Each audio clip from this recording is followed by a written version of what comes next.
Hello, this is Dr. Ian Clark. No, the doctor is not in today. In fact, I'm in a small town in Nevada about to interview a woman who claims to have been solely responsible for cleaning Iggy Pop's washroom in his home for the past 3 years. And apparently she's seen some horrific things. And I think she just wants somebody to talk to. She's in deep therapy at this moment. So we will feature that interview in a latter date podcast. But for now, I'll leave you in the capable hands of my amigos at the Ferris Wheel Classic Rock Show. Thank you for that wonderful introduction, Dr. Clark. Yes, ladies and gentlemen, it is I, Ferris Kennedy, one of your co-hosts and co-creators of the Ferris Wheel Rock Show. And as you may know, today we're solo. I'm alone, recording this podcast for you all.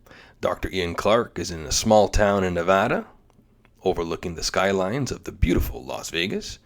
Stephen Wheeler is actually in Tibet with the Tibetan monks, preserving some classic jazz vinyl records, both from French artists, Quebec artists, and our favorite artists from Chi-Town.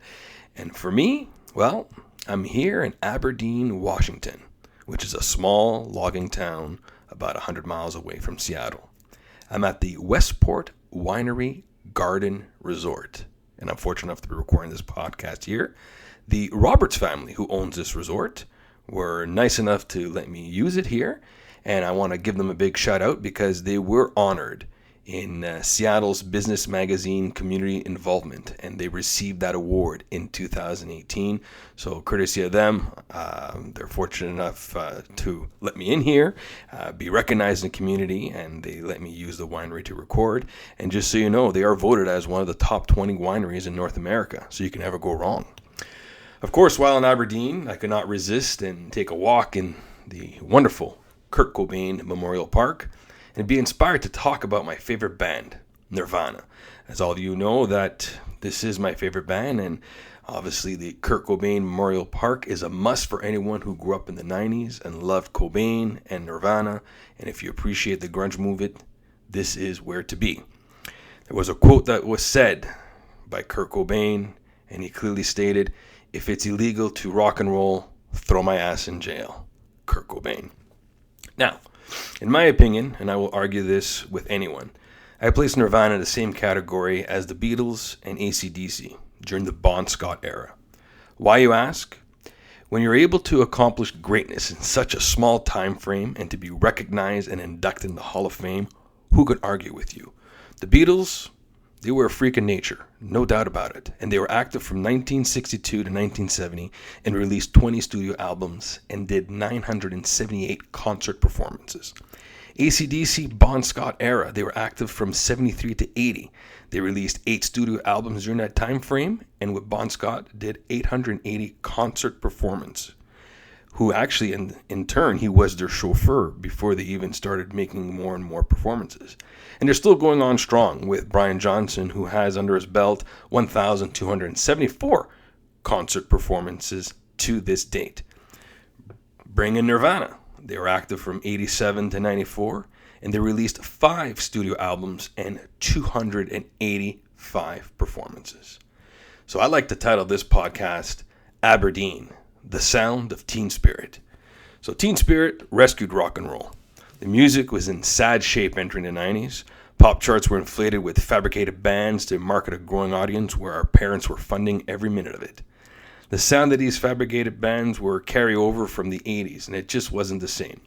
Punk rock was exhausted, and the underground was splintered into dozens of unfocused, unheard scenes. Great music and true rock that were heard in the 70s and 80s were in desperate need of a resurgence. Salvation came in an unlikely form of an unexpected place. A blast of distortion from the North American Midwest, Nirvana's Nevermind in 1991. Now, only a handful of rock and roll albums have ever been announced as signposts marking history in the before and after. First one, Sgt. Pepper by the Beatles, and Nevermind the Bollocks, Here's the Sex Pistols by the Sex Pistols. So here's a little sidebar. There's 3 albums you should have in your vinyl collection. You should have the Beatles' Sgt. Pepper. You should have the Sex Pistols' Nevermind the Bollocks. And you definitely shall have the Nirvana's Nevermind. Now, I have 2 out of those 3 in my vinyl collection. And for those of you who know who I am, well, you could take a guess and see which one I have for the other one. And please feel free to email us at the Ferris Wheel Show at gmail.com. And don't forget to check out our website, theferriswheelrockshow.com. Follow us on Twitter, Instagram, and we do have 2 Facebook locations. Nirvana popularized punk, post-punk, and indie rock unintentionally, bringing them into the American mainstream like no other band to date. Kurt Cobain relentlessly pushed his favorite bands, whether it was the art punk of the Raincoats or the country fried hardcore of the Meat Puppets, as if his favorite records were more important than his own music. Nirvana pulled it all together, creating a sound that was both fiery and melodic. Since Nirvana were rooted in the indie aesthetic but loved pop music, they fought their stardom while courting it, becoming some of the most notorious anti-rock stars in history. The result was a conscious attempt to shed their audience with the abrasive In Utero, which only partially fulfilled the band's goal. But by that point, the fate of the band and Kurt Cobain had been sealed. Suffering from drug addiction and manic depression, Cobain had become destructive and suicidal, though his management and label were able to hide the extent of his problems from the public until April 8th, 1994, when he was found dead of a self-inflicted shotgun wound. Cobain may have not been able to weather Nirvana's success, but the band's legacy stands as one of the most influential in rock and roll history. Now, in my opinion, if there was no Buddy Holly, there would be no Elvis Presley. If there was no Elvis Presley, there would be no Beatles. No Beatles, no classic rock, no classic rock, no punk, no Nirvana, no Nirvana. Ferris Kennedy is very sad. If there's no Nirvana, then there would definitely be no Foo Fighters, and so on and so forth. So how did this come about? Very simple. Kurt and Chris decided to form a band called the Stiff Woodies, with Cobain on drums, Novoselic on bass, and a rotating cast of guitarists and vocalists. The group went through name changes as quickly as guitarists. Before deciding that Cobain would play the guitar and sing, they renamed the band Skid Row. Now, if Sebastian Bach was here from Peterborough, Ontario, he'd be like, "Hey, I'm Sebastian Bach, I'm on Cameo because my name is Skid Row." Probably was not a good choice, but then the new trio featured a drummer by the name of Aaron Burkhart, who then left the band by the end of 1986 and was replaced by Chad Channing by 1987, and then the band was called Nirvana. During 1987, the band made 10 demos with producer Jack Endino in December of 1988. The band released its first single, a cover of shocking blues Love Buzz. Sub Pop orchestrated an effective marketing scheme which painted the band as backwoods logging town hicks. And to be honest, it actually irritated both Cobain and Novoselic. While Love Buzz was fairly well received, the band's debut album Bleach was what got the ball rolling. And that was just recorded for over $600 and released in the spring of 1989. Bleach slowly became a hit on college radio due to the group's consistent touring. Though Jason Everman was credited as a second guitarist on the sleeve of Bleach, he didn't appear on the record. He only toured in support of the album before leaving the band at the end of the year to join Soundgarden and then Mindfunk. Bleach sold 35,000 copies and Nirvana became favorites of college radio, the British Weekly Music Press, and Sonic Youth, Mudhoney, and Dinosaur Jr., which was enough to attract the attention of major labels. Now, during the summer of 1990, Nirvana released a little EP called Sliver Dive, which was recorded with Mudhoney's Dan Peters on drums and performed by Butch Vig. So obviously Grohl is not in the picture yet, okay? Now, by the end of the summer, lo and behold, David Grohl, formerly of the DC-based hardcore band Scream, had become Nirvana's full-time drummer, and then the band ended up signing with DGC for $287,000. You gotta realize, back in 1990-91, that was a lot of money. Today, bands sign for a lot more than that. Nirvana recorded their second album with Vig, completing the record of June of 1991, which was called Nevermind, and then it was released in September, supported by a quick American tour. What helped the record become a success was Smells Like Teen Spirit, a blistering 4-chord rocker that was accompanied by a video that shot into heavy MTV rotation by the beginning of 1992. Smells Like Teen Spirit had climbed into the American top 10, and Nevermind ended up bumping Michael Jackson's much touted comeback album Dangerous. It knocked it right out of the charts, and it reached the British top 10 shortly afterward. By February, the album had been certified triple platinum. Now, another little statement I'm going to read here, and it's again by Stephen Thomas Erlewine from AllMusic.com. He wrote this: Nirvana's success took the music industry by surprise, Nirvana included. It soon became part that the band wasn't quite sure how to handle its success. Around the time of Nevermind's release, the band was into baiting its audience. Cobain appeared on MTV's Headbangers Ball and Drag. The group mocked the tradition of miming on the BBC's Top of the Pops by Novoselic constantly throwing his bass into the air and Cobain singing his live vocals in the style of Ian Curtis. And their traditional live destruction of instruments was immortalized on a Saturday Night Live performance that ended with Novoselic and Grohl sharing a kiss. But by the spring, questions had begun to arise about the band's stability. Cobain ended up marrying Courtney Love, the leader of the indie rock Foxcore band Hole, in February of 1992, announcing that the couple was expecting a child in the fall. Shortly after marriage, rumors that Cobain and Love were heavy heroin users began to circulate, and the strength of the rumors only increased when Nirvana canceled several summer concerts and refused to mount a full-scale American tour during the summer. Cobain complained that he was suffering from chronic stomach troubles, which seemed to be confirmed when he was admitted to a Belfast hospital after a June concert. But heroin rumors continued to surface, especially in the form of a late summer Vanity Fair article implying that Love was using during her pregnancy. Both Love and Cobain denied the article's allegations and publicly harassed and threatened the article's author. Love delivered Frances Bean Cobain a healthy baby girl on August 18, 1992, but the couple soon battled with Los Angeles Children's Services, who claimed they were unfit parents on the basis of Vanity Fair article.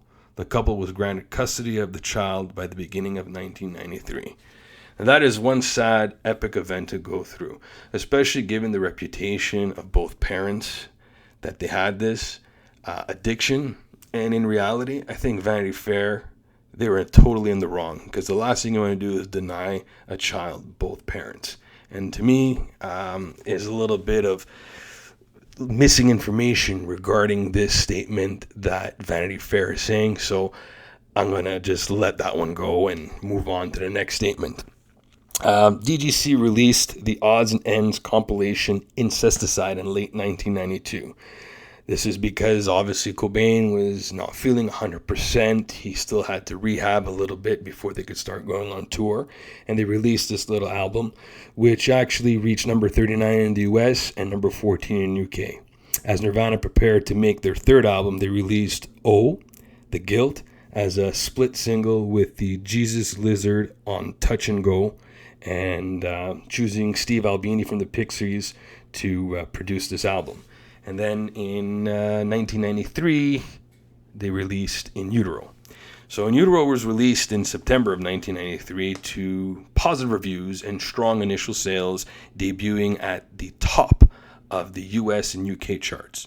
Nirvana supported it with a fall American tour, hiring former Germs member Pat Smear as an auxiliary guitarist. Now, Pat, as you guys know, is one of the guitarists for Foo Fighters.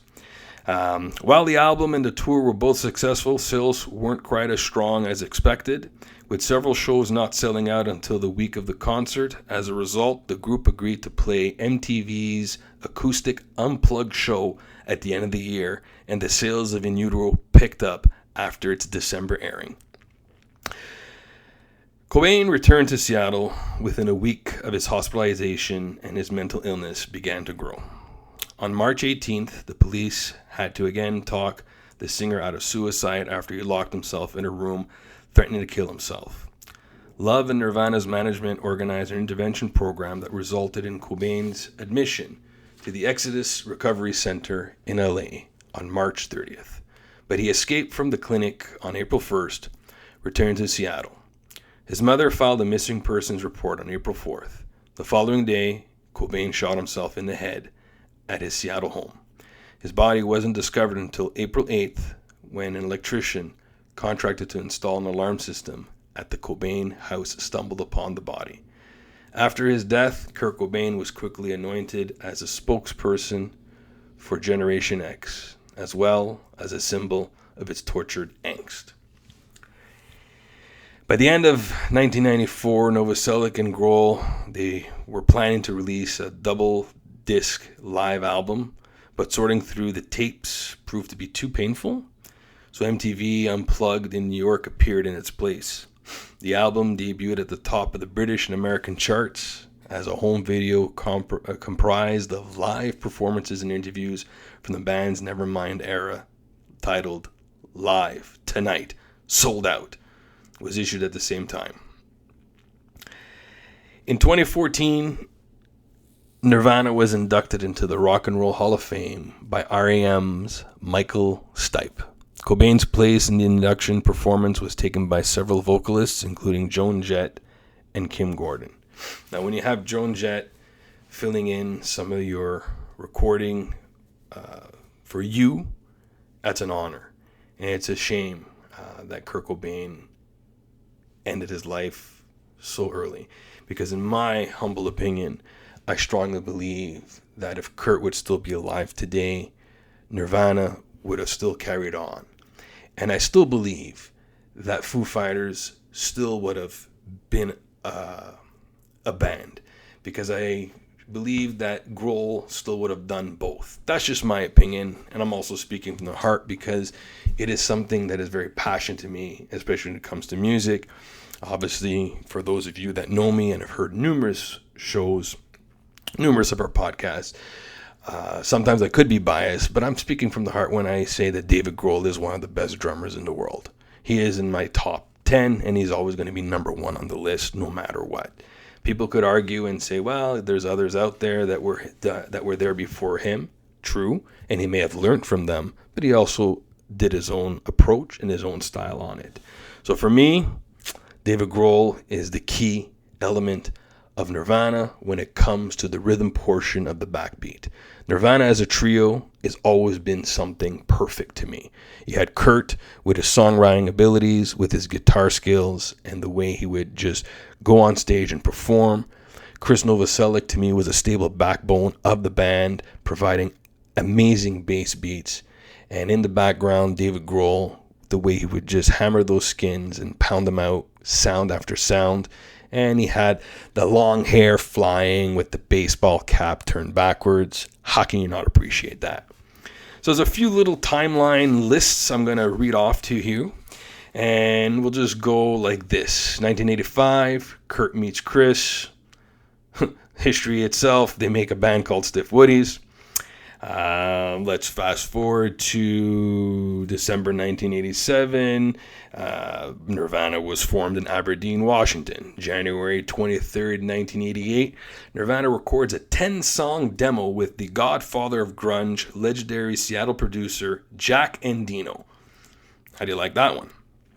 October 30th, Kurt smashes his first guitar. In October 30th, 1988, he decides to smash his first guitar. Now, how iconic would that be? June 1989, Bleach is released.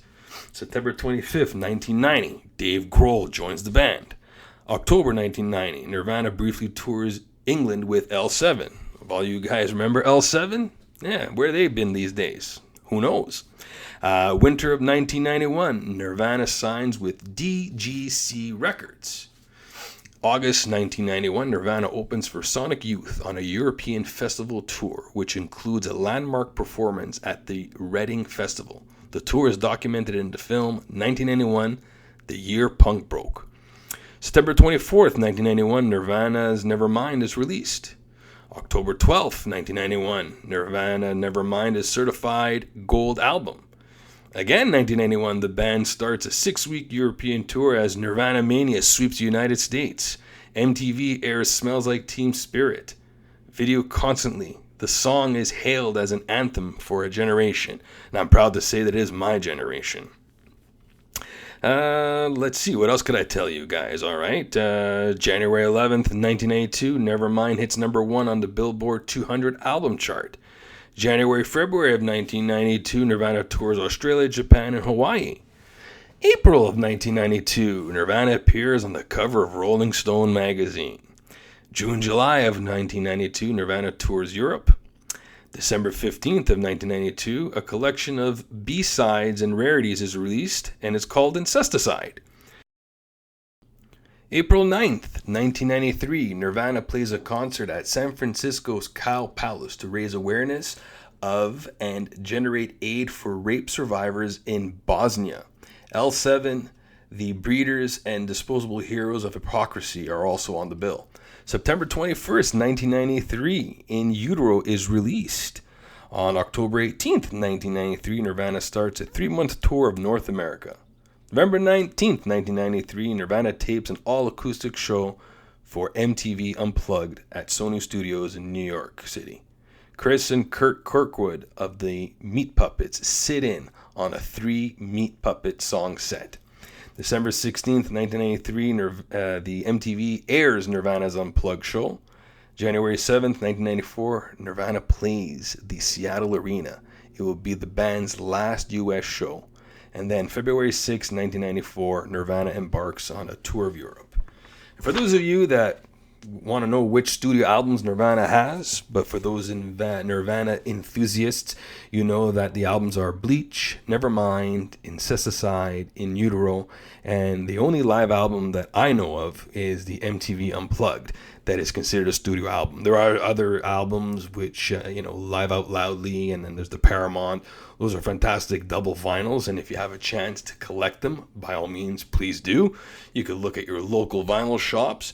If you are ever in the Ottawa area, then you might as well give Crosstown Traffic a look, and maybe Vertigo Records and the Record Center. But if there is no luck there, Discogs.com will have all of your answers to any of those questions you're looking for.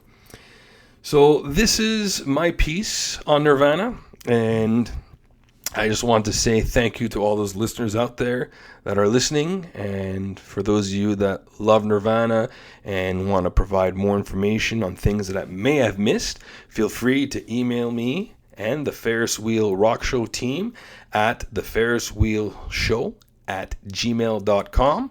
Once again, visit our website at ferriswheelrockshow.com. Find us on Twitter, Instagram, and Facebook. And once again, thank you for listening. Talk soon.